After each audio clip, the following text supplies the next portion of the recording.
Hi guys, welcome to my channel. I want to give you a second option to make the turnovers that I made last week. This is made with a pre-made puff pastry. The dough is different than the one that I used last week, and you have to get your tray ready and the parchment with the parchment paper. And the first thing we're going to do is we're going to flour the counter, and by this time you should have had the pastry out of the fridge or the freezer for about 40 minutes in order for you to be able to handle it. If not, it's going to come into pieces, it's going to come in pieces, so it's not going to work for you.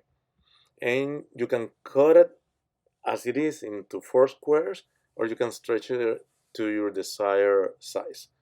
I stretched it by to 11 by 11 inches, and I made 4 squares out of that.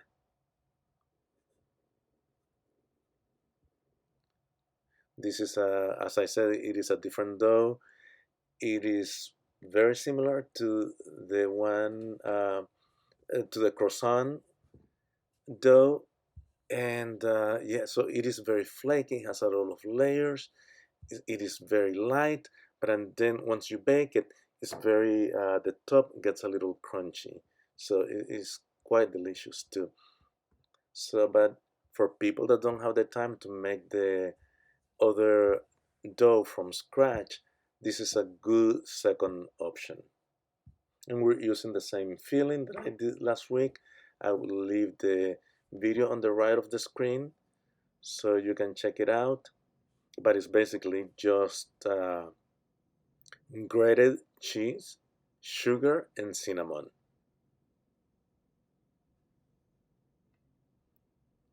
And for this dough, okay, so I'm using the pizza cutter to cut the dough because it's a lot easier to do it this way. You can use a knife, or you can use another baking tool, the food scraper, or or the counter scraper, I should say.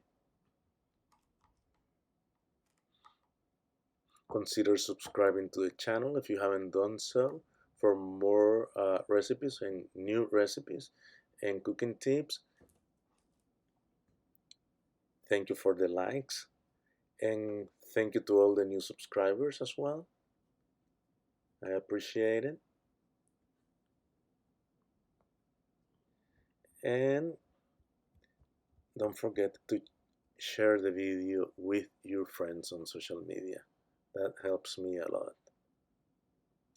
So you just fold it over, put the filling in the center, fold it over, and press it with a fork to seal it. Then we're going to pinch, or to make little cuts on the top of the dough only. Don't go all the way to the bottom, with the tip of a knife, so that when it's baking, it will vent and the filling doesn't come out of the edges.